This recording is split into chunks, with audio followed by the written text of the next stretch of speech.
जो है बाहर की तरफ से तो ऐसी माँ बनवाई जब माँ शेष पुत्री को हम सभी लोग प्रदान करते हैं कहते हैं तभी होगा। ऐसा नहीं मन कहीं भाग रहा है बुद्धि कहीं आ रही है मन में ईर्ष्या है। आदिशक्ति माँ दुर्गा के पवित्र नवरात्रे शुरू हो चुके हैं और भक्त जो है शारदीय नवरात्रों की विशेष महत्व को देखते हुए पूजा अर्चना मंदिरों में करते हैं। हम इस समय घरौंडा के प्राचीन और ऐतिहासिक देवी मंदिर में मौजूद हैं। क्या कुछ महत्व नवरात्रों का और क्या कुछ माँ का जो स्वरूप यहाँ पर विराजमान है उसके लिए बात करने के लिए हमारे साथ आचार्य मणिप्रसाद गौतम, उनसे बात करते हैं। आचार्य जी, सबसे पहले जानना चाहेंगे जो इस समय जो शरदकालीन नवरात्रे जो शुरू हुए हैं उनका क्या कुछ महत्व आपकी बात? सभी भक्तजनों के लिए जय माता दी, जय माता दी, जय माता दी। ये शारदीय नवरात्रि की सभी भक्तजनों के लिए हार्दिक शुभकामनाएं। सभी का मंगलमय हो, ऐसी हम मंगलमयी कामना के साथ माँ से यही प्रार्थना करते हैं। अब आप सभी लोग जानते हैं, देवी भागवत में भी आया है, दुर्गा सप्तशती में कई श्लोक ऐसे आए हैं कि प्रथमम शैले पुत्री चा द्वितीयम ब्रह्मचारिणी। ये जो शरदीय नवरात्रि है, ये कहते हैं तामस का अंत होता है और ऊर्जा हमें प्राप्त होती है। तामस का मतलब होता है अंधकार, अंधकार का, अज्ञान का नाश होता है, दुखों का नाश होता है और सुख की प्राप्ति होती है जब आराधना साधना उपासना माँ की करते हैं।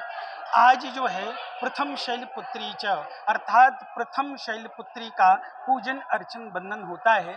प्रथम शैलपुत्री, शैल का मतलब होता है पर्वतराज की जो पुत्री है, उसे हम सभी लोग शैलपुत्री के नाम से जानते हैं और अपने ऋषि महर्षियों में धर्म ग्रंथों में यही आया। और शैल का मतलब होता है एक कठोर, कठोर तप करने से ही हमें सुख की प्राप्ति होती है। और माँ का आज का स्वरूप है जो है, उनका वाहन है वृषभ, जो धर्म का रूप है और उनके दो हस्त हैं, एक हाथ में जो है त्रिशूल लिए हैं और एक हाथ में माला लिए हैं। और ऐसे प्रथम शैलपुत्री का हम सभी लोग पूजन अर्चन वंदन करने से मनोनुकूल हमें शांति मिलती है, मनोनुकूल हमें वर प्राप्त होता है, मनोनुकूल हमें सुख की और समृद्धि प्राप्त होती है। दूसरा स्वरूप माँ का क्या है, क्या महत्व? दूसरा स्वरूप ब्रह्मचारिणी आया है, प्रथमम शैलपुत्री चा द्वितीयम ब्रह्मचारिणी। ये एक नाम इनका और है तपश्चारिणी। जो उनने इतना तप किया, इतना तप किया, इतना तप किया कि अपनी शरीर को तपा दिया और इस जगत को बताया जगत जननी ने कि हम अनादि शक्ति होने के बावजूद भी हमने इतना तप किया, कर्म किया, तभी हमें आगे संसार में जब तक सूरज चांद रहेगा, पृथ्वी रहेगी और नहीं भी रहेगी, फिर भी माँ की शक्ति विद्यमान रहती है। जब ये संसार नहीं था तब भी माँ की शक्ति थी और अब संसार है फिर भी माँ की शक्ति रहेगी और ये संसार नहीं रहेगा फिर भी माँ की शक्ति रहेगी। तो माँ ने बताया कि कर्म बहुत जरूरी है और कर्म वही है जो धर्म के माध्यम से कर्म किया जाए और अपने शरीर को तपाया जाए, और यही मानव का धर्म है।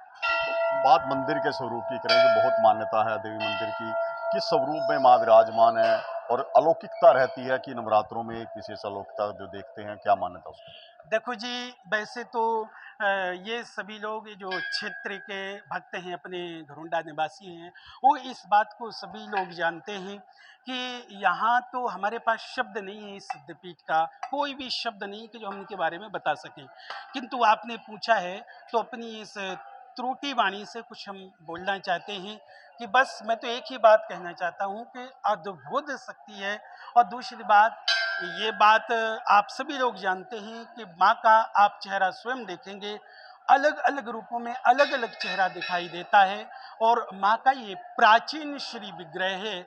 और इसमें सभी भक्त कहते हैं कि आज माँ का चेहरा उदास है, आज माँ का चेहरा खिला हुआ है, आज माँ का चेहरा मोटा है, पतला है। ये आप पूरे जो भक्त हैं, जनता जनार्दन हैं, वह सभी लोग इस बात को कहते हैं। हालांकि मैं तो अनुभव करता हूँ, भक्त लोग भी अनुभव करते हैं और यहाँ सिद्ध पीठ है, इसमें कोई संशय नहीं। मन क्रम वचन से जो भी यहाँ आएगा और श्रद्धा से जो भी मांगेगा, ये पक्की बात है कि उसको जरूर ये माँ फल देती है, उसकी झोलियाँ भरती है।